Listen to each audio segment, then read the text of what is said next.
Hello everyone, welcome to our channel. आज की इस वीडियो में हम क्लास 10 साइंस से एक्टिविटी 4.8 समझेंगे और इसी एक्टिविटी पे बेस्ड कुछ क्वेश्चन भी सॉल्व करेंगे। ओके, तो चलिए स्टार्ट करते हैं। Activity 4.8, take 1 ml of ethanol and 1 ml glacial acetic acid along with a few drops of concentrated sulphuric acid in a test tube. हमें एक टेस्ट ट्यूब लेना है जिसमें हम 1 ml इथेनॉल लेंगे, जिसे हम एब्सोल्यूट अल्कोहल भी बोलते हैं, और उसी में हम 1 ml ग्लेशियल एसिटिक एसिड यानी इथेनॉइक एसिड भी ऐड करेंगे। अब उसी टेस्ट ट्यूब में हमें drop by drop concentrated sulphuric acid भी डालना है। उसके बाद जो ये मिक्सचर तैयार होगा टेस्ट ट्यूब में, उसको हमें वाटर बाथ में रख देना है गर्म होने के लिए। लगभग हम 5 मिनट के लिए उसको उस वाटर बाथ में रखेंगे, जैसे इस फिगर में आप देख सकते हैं। इसमें हमने टेस्ट ट्यूब में मिक्सचर तैयार किया हुआ है इथेनॉइक एसिड का और कंसनट्रेटेड सल्फ्यूरिक एसिड का, और इसको हमने वाटर बाथ में रख दिया है, यानी एक बीकर लिया हमने, उसमें वाटर भरा है। जब ये बर्नर से ये पानी गर्म होगा बीकर का, उसी हीट से ये हमारा टेस्ट ट्यूब भी गर्म होगा। हम इथेनॉल को डायरेक्टली हीट नहीं करेंगे क्योंकि इथेनॉल बहुत ही फ्लेमेबल होता है। अगर आप इसे डायरेक्टली हीट करने की कोशिश करेंगे तो ये तुरंत फायर कैच कर लेता है। ठीक है, तो हम इसे इनडायरेक्टली इस तरीके से हीट करेंगे। उसके बाद pour into a beaker containing 20 to 50 ml of water and smell the resulting mixture.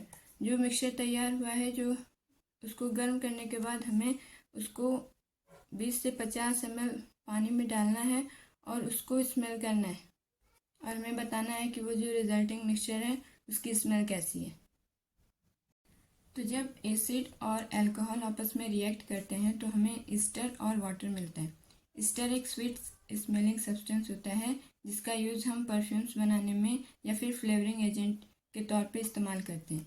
तो यहाँ पे आप देख रहे हैं कि जो यहाँ पे एसिड है और अल्कोहल है, इसमें हमें डबल डिस्प्लेसमेंट रिएक्शन देखने को मिलता है। यहाँ से हाइड्रोजन और यहाँ पे हाइड्रोजन और ऑक्सीजन, ये दोनों अलग हो जाते हैं और मिलकर बनाते हैं H2O, और इथेनॉल और एसिड आपस में रिएक्ट करके बनाते हैं ईस्टर, जिसका केमिकल फार्मूला होता है CH3COO C2H5, और इस पर्टिकुलर रिएक्शन को हम बोलते हैं esterification reaction. The reaction in which an alcohol reacts with a carboxylic acid in the presence of concentrated sulphuric acid to form a sweet smelling substance is known as ester, is known as esterification reaction। तो अगर आपसे esterification reaction की definition पूछा जाए तो आप ये लिख दीजिएगा। और यहाँ पर जो एसिड है ये हमारा एज ए कैटलिस्ट काम करता है, यानी ये रिएक्शन की रेट को बढ़ाने का काम करता है यहाँ पे। तो ये थी हमारी एक्टिविटी। अब आइए इसी एक्टिविटी पे बेस्ड कुछ क्वेश्चंस भी सॉल्व करते हैं।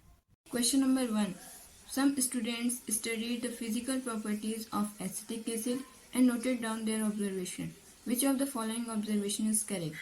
हमसे इस क्वेश्चन में एसिटिक एसिड की फिजिकल प्रॉपर्टीज पूछी गई हैं। तो आप जानते हैं कि जब हम एसिटिक एसिड का 5 to 8% सोल्यूशन वाटर में ऐड कर देते हैं तो वो विनेगर बन जाता है। तो हमसे इस क्वेश्चन में उसकी स्मेल पूछी गई है और ये पूछा गया है कि वो वाटर में सॉल्युबल होता है या नहीं। तो ऑप्शन नंबर 1 है smells like rose and soluble in water. Second, smells like burning plastic and insoluble in water. Third है smells like vinegar and soluble in water. And fourth option है smells like rotten egg and soluble in water.